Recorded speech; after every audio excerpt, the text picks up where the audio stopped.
xam naa faaw ñu desandi tuuti ci Walfadjri parce que nag régime bu Macky Sall rawatina nag ci deuxième mandat bi xaw na am jafe-jafe lool boo xam te ni groupe bi daanaka am ak régime bu Macky Sall nan ngeen doon dundee tension yooyu noonu léeg-léeg ñu yónni benn corps de organe de régulation mu ñëw xaw a couper signal wala yenn xoññantal yooyu noonu en tant que tey ku nekkoon ci kanamu groupe bi yéen nu ngeen ko doon dundee. man nag très honnêtement le fait que ñu doon CNRA par exemple doon parfois menacer parfois mu suspendre le signal parfois ñu toog ay quelques jours yoo xam ne du ñu liggéey wala dañuy ñëw rédaction rek on a rien à faire parce que Walf tàkkatul et tout man yooyu c'est vrai que doon na ma inquiéter parce que xamoon naa ne équilibre groupe de presse surtout du côté finance mais lu fragile la lu fragile. yàlla dimbali ñu Cheikh Niass mi nga xam ne moo ne ci bopp groupe bi loo ko mënti déggal loo ko mënti waxal dafa nekk jàmbaar trop ci yooyu parce que imaginez depuis le décès de son père en 2018 ba fi may waxee ak yow nii y a pas un travailleur de Walfadjri qui ne perçoit pas son salaire à la fin du mois et je sais parce que quand même ci moom laa nekk ci biir laa nekk xam naa li fi xew yëpp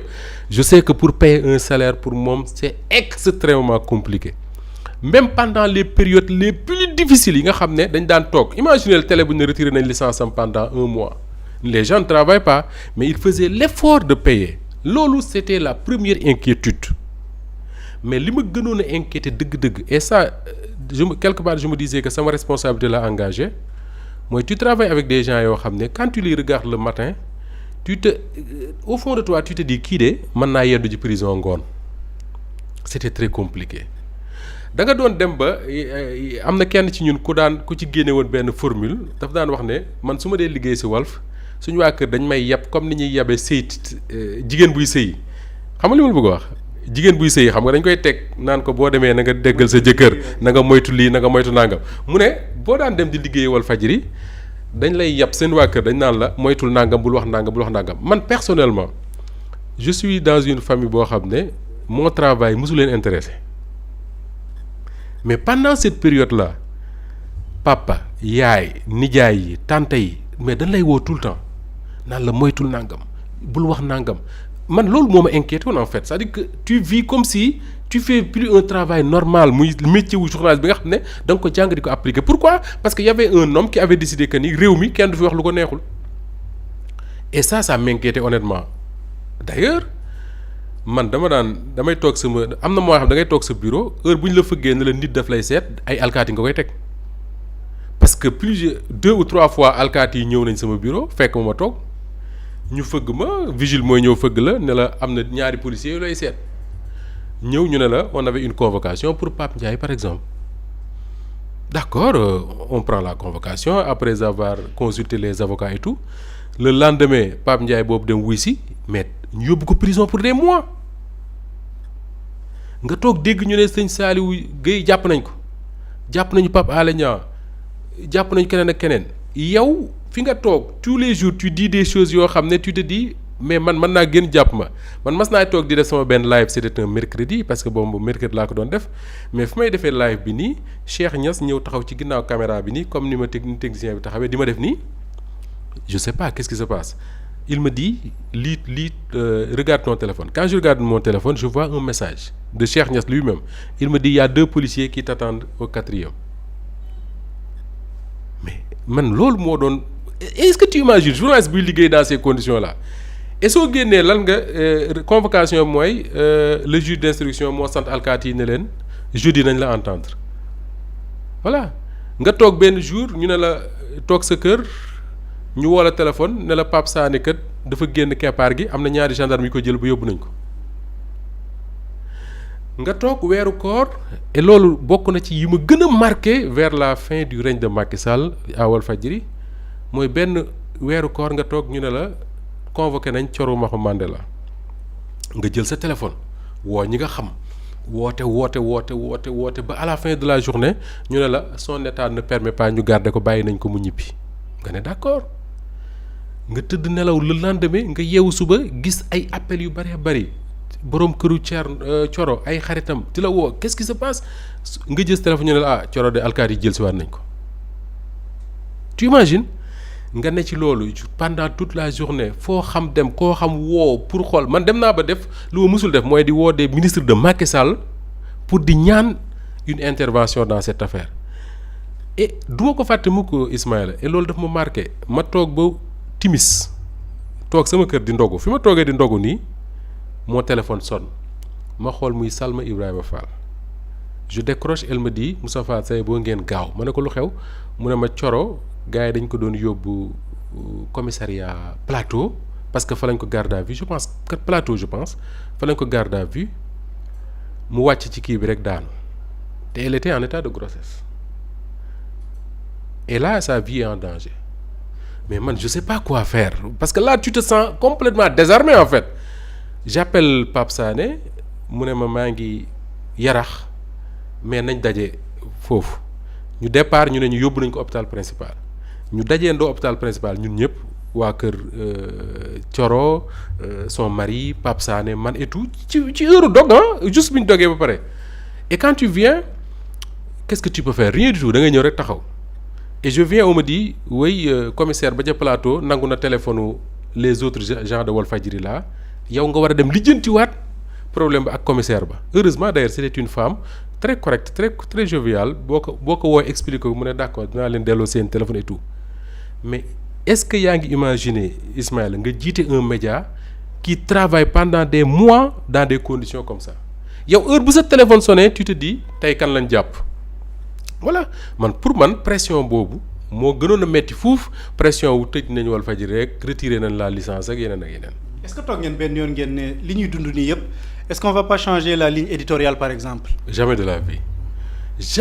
mësul traverse sax suñu esprit man toog naa ay moment yoo xam ne sama ay mbokki bopp dañ lay woon ne la est-ce que lii jar na ko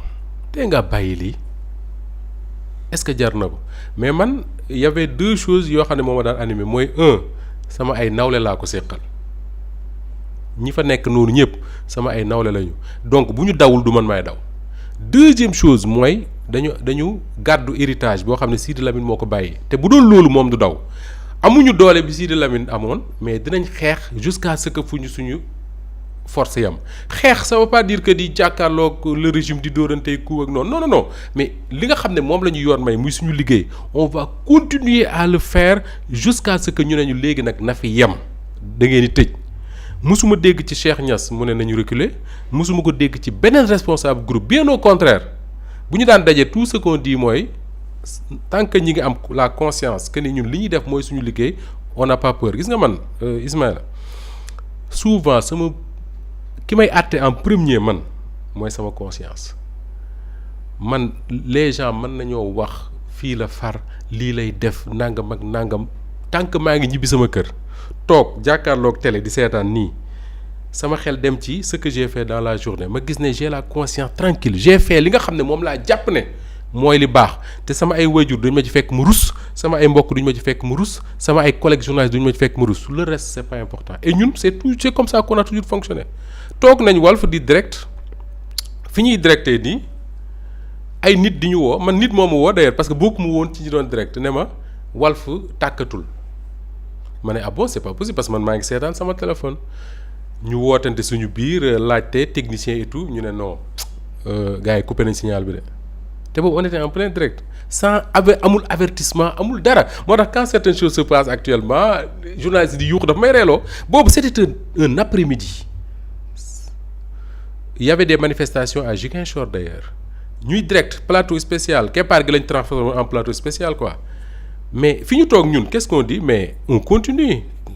tant que les gens nous regardent sur YouTube wala sur Facebook on va continuer et on continue à dire la même chose c'est bien après que j'ai eu un appel de Babacar Diagne qui m'a dit non du ñun ñoo couper le signal ndekete yoo c'est le ministre de la communication de l'époque Moussa Bocar Thiam moo toogam nekk ko rek xam naa Macky Sall la ko woo ou je ne sais pas mu décidé couper le signal de Walfadjri sans l'avis du CNRA sans l'avis de personne et là on l'a vécu mais taxul ñu reculer bien au contraire. ak yenn groupe de presse bi ci jamono joojule CNRA wala ministère de la communication mënees na wax ni chômé wuñu diggante mise en demeure coupé signal ak yu demee noonu tey boo doon def une comparaison ci organe de régulation yooyu ci jamono joojule ak fi ñu nekk tey en 2025 naka lay demee. man je crois que en 2025 su CNRA doon comporté wu un peu comme ni Babacar Diagne doon comporté woo je pense que am na yu bëri yoo xam dinañ ko éviter li ma nekk di wax dina jaaxal ñu bëri parce que pourquoi je le dis Babacar Diagne coupé nañ signal Walfadjri bu dul benn du ñaar mais dafa am loo xam ne dama ko seetlu woon ci moom mooy su fekkee ne ça vient de lui il appelle Cheikh Niass mon neveu la ko daan woowe wala il m'appelle man sama bopp mon jeune frère la ma daan wax quand il m'appelle il me dit ah yéen a ngi def nangam on ne peut pas laisser passer par exemple quand le PASTEF est allé faire son meeting à Mbacké xam nga dañu programmé def meeting bi El Malick Ndiaye l'actuel président de l'Assemblée contacté ma ne ma dañu bëggoon direct meeting bi ma ne ko il faut passer par le service commercial parce que man ak waa PASTEF loolu dañ ciy xeex ba sonn day may leen non il faut passer par le service commercial ñu woo le service commercial discuter ba juboo ne way on est d'accord pour le direct ma ne leen d'accord y a pas de souci le même jour ñu taal suñu oto jël reporter teg ci jël caméraman teg ci jël technicien yi départ dem Mbacké bi ñu nee ba Mbacké àgg nañ Mbacké ah les gens disent le préfet nee na meeting du am c'est interdit et moi j'appelle El Malick je lui dis mais comme meeting du am qu'est-ce qu'on fait parce que ñun voilà meeting ngeen ñu fay pour ñu directel leen ko mu ne ma Moustapha ñun dañuy meeting yéen da ngeen am contrat ak ñun pour meeting dañuy meeting d'accord y a pas de souci donc tant que yéen a ngi meeting on va faire le direct bu ñu ñëwee ba ci meeting ba ci fi meeting bi war a amee meeting bi transformé wu en bagarre entre ñoom ak alkaati yi xeex bu métti d'ailleurs man bi ma sama ay reporter contacté Mamadou Matar Sarr kii à Touba ne ma y a pas de meeting gars yi léegi dañuy xeex qu'est-ce qu'on fait ma ne ko Matar fais ton travail de journaliste ton travail de journaliste mooy tu es témoin d'un événement mais tu rapportes ça si tu veux on le fait en direct et on fait ça en direct parce que là ce n'est plus un problème de Pastef da nga koy teg fële lii fi nekk léegi mooy ñun journaliste fekke nañ ay mbir yu xew bu doon Dakar gii dañuy direct ça se passe à Mbacké pourquoi duñ direct on le fait et c'est Babacar Diagne lui-même qui nous appelle qui nous dit mais mënuñu leen bàyyi ngeen di wane ay xale yuy xeex ak ay alkaati voilà quoi cette violence là amu leen droit di ko teg mais Babacar Diagne nous laisse maintenant la liberté de choisir soit ñun suñ bopp on décide d'arrêter wala ñoom ils arrêtent Cheikh Niass m'appelle ne ma qu'est-ce qu'on fait ma ne ko qu'est-ce qu'on fait mu ne ma on n'arrête pas d'accord on n'arrête pas on continue le direct et on dit à Babacar Diagne clairement su ngeen bëggee dagg leen signal bi mais ñun duñu arrêter ñu dagg ko donc le CNRA c'est comme ça lañ doon def ak Babacar Diagne mais bi nga xamee ne Moussa Bocar Thiam décidé na arrêter suspendre l'antenne de Walfadjri mais boobu li ci doy waar mooy amul avertissement amul dara même pas un coup de fil pour le faire et plus grave quand il l'a fait après ñu ne ñun ñu dégg rek ne ils l'ont suspendu ñu toog ay fan affaire bi ñëwul man j'appelle moi-même au CNRA Babacar Diagne pour laaj ko qu'est-ce qui se passe Babacar il me dit te xam naa dina ma déglu du ma ko wax lu amul parce que grand bu ma respecté la mu ne ma Moustapha wool waa TDS parce que ñun du ñun j'appelle à la TDS ki fa nekkoon dama ko xam bu baax parce que ñoo bokkoon école à l'ISIC muy Nafisatou quand j'appelle Nafisatou me dit ah Moustapha te nga woo Babacar Diagne parce que ñun du ñun donc ce n'est ni le CNRA ni TDS qu'est-ce que tu fais ñu ne bon on va faire benn assemblée générale woo toute la presse woo suñu fans club yeeg ñi bëgg Walfadjri yëpp ñëw toog ñu wax bi ñu def rassemblement boobu ñu ngi ko defee suñu biir studio yi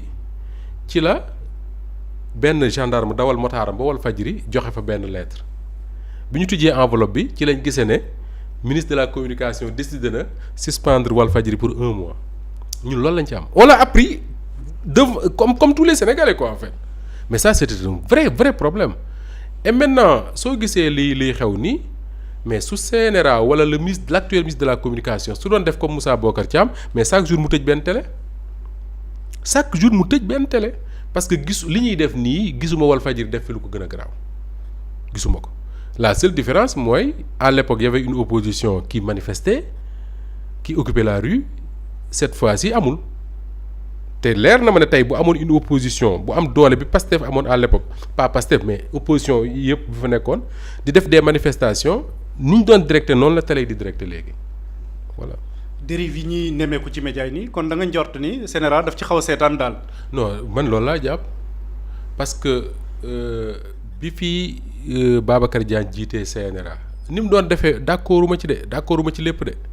mais Ismaïla à l'époque 2, 3, 4 semaines yu nekk nga dégg CNRA génne benn note jëmale ko ci benn média avertir leen ne leen nangam ak nangam ak nangam na arrêté médias yi ñooy tànn buñ bëggee arrêté buñ bëggul CNRA arrêté mais en tout cas da nga doon gis que ni ñi ngi doon veiller mais léegi man xaw ma lan la xaw ma dañu war def une mise à jour des compétences du CNRA ou pas je ne sais pas mais regarde ce qui se passe